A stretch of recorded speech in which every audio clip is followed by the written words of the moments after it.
Tendency जो कि आज का हमारा टॉपिक भी होगा वो है अरिथमेटिक मीन। इसको शॉर्ट फॉर्म में A.M से भी रिप्रेजेंट करते हैं। अरिथमेटिक मीन, अरिथमेटिक मीन बड़ा ही सिंपल, बड़ा ही आसान तरीकेकार है जिसके जरिए से हम लोग किसी भी चीज की सेंट्रल टेंडेंसी निकाल सकते हैं। इसका फॉर्मूला सबसे पहले सीख लें। अरिथमेटिक अगर मीन आपके पास आ रहा है वो बराबर होता है सम ऑफ, और इसको रिप्रेजेंट किया जाता है x डैश से। बराबर ये होता है sum of all of x value, जितनी भी वैल्यूज हैं x की या n वैल्यूज, वो तमाम की तमाम का सम आप ले लें और डिवाइड कर दें नंबर ऑफ वैल्यूज से। इसका क्या मतलब है, इसको मैं एक एग्जांपल या एक क्वेश्चन के जरिए समझाता हूं।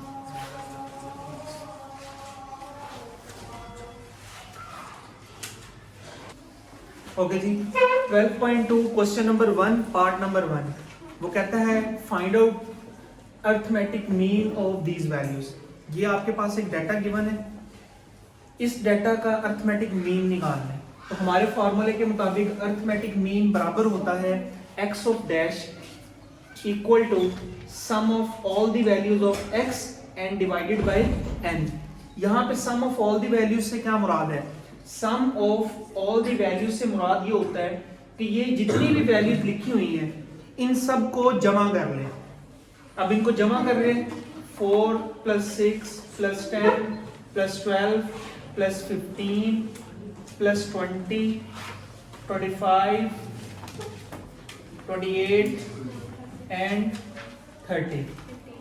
आप इन सब वैल्यूज को प्लस कर लें, जो वैल्यू का आंसर आएगा वो आएगा सम ऑफ x। जी अवैस बताएं मुझे इन सबको जमा करके क्या आंसर आ रहा है।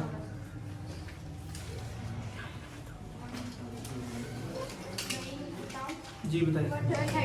जी 138। अब यहां पे दूसरी चीज क्या था, n ये वैल्यूज हैं, जितनी ये वैल्यूज हैं उनको काउंट कर लें। 1 2 3 4 5 6 7 8 9 वैल्यूज हैं, यहां पे n की जगह 9 लिख दें। सिर्फ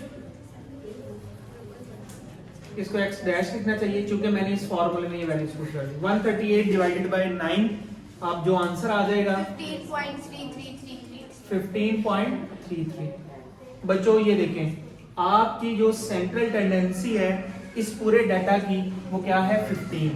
अगर आप खुद भी गौर से देखें तो 4 6 10 15 12 15 20 25 28 और 30 आपको नजर ही आ रहा है कि ये 30 है, तो कहीं दरमियानी जो इसकी वैल्यू होगी वो तकरीबन 15 के करीब करीब होगी। ऐसा ही है ना। तो यहाँ पे देखिए जब आपने उसको डिवाइड किया 15.33 आपकी वैल्यू आ रही है। इसका मतलब है कि इस पूरे डाटा को, अगर ये कोई भी ये डाटा हो सकता है, फर्ज कर लें कि ये किसी बच्चों के 30 में से मार्क्स आ रहे हैं, पूरी क्लास में से 9 बच्चे हैं जिनका ये डाटा है कि जिसके क्लास में से 30 नंबरों में से नंबर दिए गए हैं, तो क्लास का एवरेज रिजल्ट क्या रहा है ये अगर देखना हो तो क्लास का एवरेज रिजल्ट 15.3 रहा है। यानी कि इसमें देखो ऐसा बच्चा भी है जो कि फेल है, 4 नंबरों वाला भी है, एक ऐसा बच्चा भी है जिसके 30 में से 30 नंबर भी आए हैं। तो फिर कैसे अंदाजा लगा सकते हैं कि क्लास को जो पढ़ाया गया या क्लास की टीचर ने जैसे पढ़ाया वो एवरेज के तौर पे क्लास ने कैसा परफॉर्म